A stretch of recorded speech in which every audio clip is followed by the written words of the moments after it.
Hello everyone and welcome. Sit back, relax, make a cup of tea or whatever you like to drink and get ready for new stories from Yellowcat. Send your own favorite stories in the comments below and maybe they'll be in our new video. So subscribe to the channel if you're not subscribed yet, and let's get started. People on Reddit who quit their jobs in a fit of anger, what happened to the last straw, part 4. One day at the cafe where I worked, we had a severe staffing shortage because no one wanted to work for my bee of a boss. Although there was a lot of turnover, I was doing really well. Stuff is gonna get wild, try to keep up with me. So the worker who was supposed to work with me left early to prepare for a drag queen show and another worker filled in for him. Everything was fine up until there was almost a line out the door. Subsequently, a worker in the kitchen reported that the supervisor, who was also working there, was hurling objects and making disparaging remarks. When the boss lady finally arrived to chastise us all in front of the customers, we fled to the back where we continued to receive yells until the girl who had come in to cover for the guy started to stand up for herself and quit.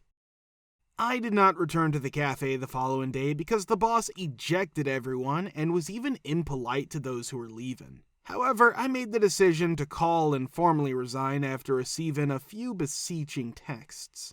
Here's some additional things the boss did that made me decide to leave. Being unkind to clients, being an incompetent company owner, being unkind to staff, and posing health risks, payroll delays, deception of employees and clients, unfavorable reputation in the community. All in all, 6 months of little incidents culminated into one major blowout that served as the breaking point. I was overworked there for 6 months. Without a job, I will never work in the food service industry again. Right out of college, I was employed at a wine bar. I told them right away that I would like 5 days off to attend my brother's graduation ceremony because he was in basic training when I started, about 6 weeks off. Not a problem. As time passes, my brother's graduation from AIT occurs later than expected. However, my boss is understanding and assures me that I'll be able to take the 5 days off when he graduates. And it comes to light that this man is a terrible businessman. Each day he turns up, takes money to the bank, and walks out. Worse, on a nearly daily basis, he loudly informs all the regulars who pay top dollar in a big city for wine they could get elsewhere for a third of the price about how terrible business is, to the point where he's taken out a second mortgage on his house and fired every full-time employee but me. I'm not sure why you would broadcast this to the people who are paying your bills loudly. Nevertheless, as time passes and the guys who work part-time have other jobs and responsibilities, I wind up working 7 days a week. With the exception of Thanksgiving and Christmas Day, when the bar was closed, I actually worked 94 straight days. I jokingly mentioned to my boss, who's about 3 weeks away, the days off when my brother's AIT graduation occurs. He writes me an email stating that we must meet that afternoon. He's coming in for this, and I'm actually surprised, so I know it must be big. There are no true backrooms here where one could have a private conversation because everyone who visits us is there. He loses it, telling me that since he's already granted me 2 days off, I can take 3 days off instead of 5. 2 days? I inquire, obviously perplexed. Thanksgiving and Christmas Day are mine. He put a thick, meaty finger in my face and said, "Listen, little girl," when I pointed out that we were closed on those days. "This bar is run by me, not him." I cut him off before he could say more. "You will do as I say," or the patrons sit there dumbfounded as I remove the bar's key from my keychain, slam it on the table, and turn to leave. After that, the majority of regulars stopped coming, but a few made me Facebook friends, and one gave me my first real job in my industry. As of late, the location had been transformed into a mattress store, and he had declared bankruptcy. The company was awful. I was employed by a transportation distributor that drove trailers over the border into Mexico. I used to work as a customer service representative, but I would often engage in activities unrelated to my work. In addition to trying to get in touch with drivers and making manifests for crossing the paperwork, I'd be checking items at the muddy yard. Worst of all, the company treated everyone like slaves with irrational demands and showed no appreciation for any of that. I received a 3-day suspension for arriving at work 1 minute past my entry hour. I told one of the most chatty guys I worked with when I was suspended that I was starting a new job.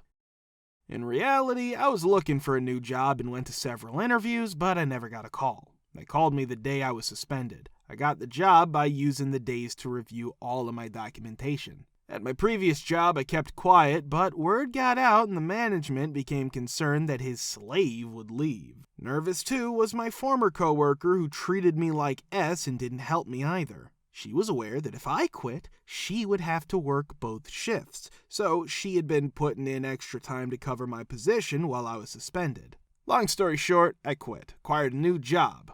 When they refused to grant her vacation time, a coworker left. Everything collapsed. The company was in crisis because they were short-staffed and could not fill positions. They have now lost their most significant clients, and I'm doing well at work. Karma bites, a-holes in the A. My first job at a computer software company was when I was 19. The boss was a jerk, but I stayed because of the good pay. When I was depressed, I went through really bad phases where I thought nothing was important and that there was no point in getting out of bed or going to work. The boss and I got along well for a while until he started accusing me of lying. I informed him that these episodes are documented in my medical records. My boss called me one day while I was in the middle of an episode and said, "I need you in right now." "I'm having one of those days, okay?" I said to him. "Just get a little sad, okay?" he said to me. That was it. I changed all the passwords, drove up, dropped off my uniform, and informed him that I would be there. The company failed within a few months. Sweet justice. How bad is the homeowners association in your neighborhood? Part 4. On the day of our closing, we received the HOA covenants and had to sign roughly 25 documents. Instead of doing what we should have done, which was to sit there and read it word for word while imagining ways that we could get effed, we were being foolish. Some were blatantly against county laws, some were normal, and some were absolutely absurd. The HOA meetings are really funny. The builder, who has 5 members, is in charge of our board, Deckler and Control. We can cast ballots for 3 of the board's members who reside in our neighborhood. In addition to collecting dues, our property management company is responsible for maintaining the community mailboxes, landscaping, and pool. At the end of the year, property owners have one annual meeting where the entire board's supposed to be present, but some builders never show up. Our resident board members attend quarterly town hall meetings, which are essentially B sessions with minimal impact. Property owners are not allowed to attend the regular monthly board meetings, but they do send us the minutes. It's also a joke to vote. It's a popularity contest, and not many people turn out to cast their votes. My neighbors are awful. The first reasonable course of action would have been to trim the tree, but these people are not reasonable. It's unrelenting if they're gunning you down. Though I can understand that kind of anger, I don't think it was the best idea to get upset with the trimmers. HOAs come in a wide variety of forms. His design resembles a board that is controlled by residents. The residents are in total control, and there is no property management company involved. They administer fines and collect dues in any way they see fit. They have complete authority over the HOA's finances. There are numerous kinds of homeowners associations, HOAs, that are unrelated to painting, trash collection, or roof replacement. They can, however, advise you on the kinds of roofs and paint colors that are appropriate. They were probably willing to give up the money because they were so eager to get rid of those thugs.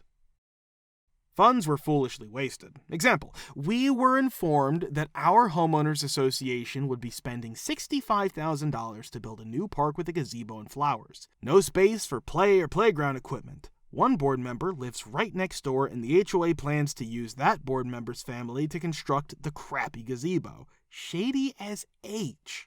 Another example is that they constructed a splash pad for kids that has bathrooms. They declined to impose access restrictions and install a gate. We now have to pay for 2 replacement fountain systems, sinks, and toilets, in addition to incurring exorbitant costs for plumbing issues. They will not safeguard the investment, and we were never given the chance to object to this expense. I cannot wait to move, only 2 more years. We were in between houses for a few months, so my husband and I lived with a friend. In order to avoid blocking their drive or the little lane that connects to it, we parked our cars on a street behind their house. It was literally right behind their house, as their backyard bordered this rear street. The two cars that were parked there, however, did not sit well with the HOA that oversaw the neighborhood along this street, not my friend's house. They began writing menacing notes about local ordinances, homeowners association rules, and our inability to park there on our cars. We told them to go kick rocks because it's a public road without any parking restrictions enforced by the city, and the HOA has no control over our property or my friends. We kept parking there because we were perfectly within our legal rights to do so. We even parked them farther away out of courtesy so that our vehicles weren't too close to any homes. After a while, my spouse's car's rear panel developed a massive dent. I'm talking about massive, like someone backed into it quite forcefully with a pickup.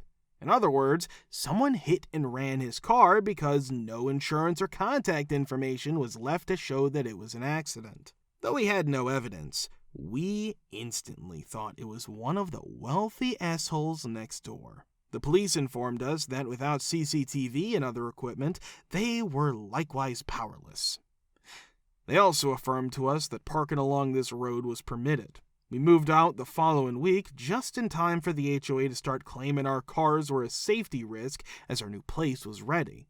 It's interesting that someone hit and ran our car, which is a crime in and of itself, and that they're suddenly posing a safety risk on a broad residential street within a 20-mile-per-hour speed limit. In addition, his car is red and mine is bright yellow, not very difficult to see.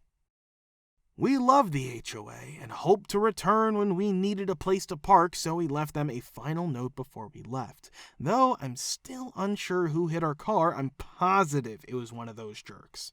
Since buying a 2006 Ford Focus burner car is not worth spending a lot of money, the dent is still there. One of the neighbors when I was younger attempted to start his own HOA for everyone. He would send harassing letters to people for anything he considered to be an affront to his taste, even though no one actually joined. We had a terrible streak of luck once. At the same time that my brother's truck blew its transmission and my mom's car developed a transmission problem, a transmission solenoid went out, my grandfather's truck also required a water pump. Thus, 3 cars were being worked on simultaneously. This guy began to threaten to take possession of the house in his nasty letters. The home's owner, my grandfather, went to tell him there was no homeowners association and that he would be taking this letter to the sheriff's office and to a lawyer. He left us alone for a few years after the situation swiftly soured. When he visited me 2 years later, I was by myself at home. He began threatening to have the house condemned unless I gave him money to cover the HOA dues. I reminded him that there was no HOA and that I was going to call the sheriff. He got upset, cursed at me, and walked away. Never again encounter a dilemma. Nobody should ever voluntarily sign with an HOA if their IQ is lower than a single digit. They're nothing more than politically correct terrorist groups out to con people and steal their belongings. They ought to be outlawed, and the individuals in charge of them ought to spend the remainder of their abnormal lives behind bars. HOAs in Northern Virginia and Fairfax County are the worst. The HOA is not too crazy where I live on a cul-de-sac, but they do occasionally try to assert their dominance. Occasionally, the HOA's henchmen show up carrying a notepad, a ruler, and a camera. In order to ensure that nothing's changed, they take notes on everything and take pictures of the houses. I had a lovely composite and vinyl-wrapped deck and screened-in porch designed and prepared for installation by a reliable company 2 years ago. I sent in my plans and bided my time and held out. The one-man, militant, retired HOA architectural board had 6 weeks to reply to my request. Since the company provided a list of all materials along with a plot map of the property and drew up card drawings, I wondered why it was taking so long. The installing company moved on to other projects, putting mine on hold until they got back to me. Everything was set up properly, everything except the blessing of the little old man. They replied on the second to last day of the 6-week period, stating that they required materials and color for the inspection. In response, I provided links to the website of the material company and the model materials that would be used in construction, both of which were already part of the original request. Insufficiently good. The small man desired to see and touch the material with his own eyes. After that, I took a car to the location where the builder buys the materials and requested samples. They chuckled when I told them about my predicament. They do occasionally witness this, where HOAs show off their strength. He handed me the floor sample and assured me there was no need to return them. After giving the small man the materials by hand, I bit my tongue. Shortly after, I received approval and saved a ton of back and forth emails and phone conversations. All for an amazing screened-in porch and deck. 4 months are allotted for requesting and receiving approval. I give HOA a-holes the finger and tell them to eat crap when I see them. Following this entire ordeal, I organized my retired neighbors who went on to defeat the current government by running for office. They all wish to make everyone's lives easier because they have had comparable experiences with HOAs. If you want to watch the part 3, click the link here. Thank you for subscribing, the likes, and comments. We're very happy to see you all in the comments too. Thanks for your support.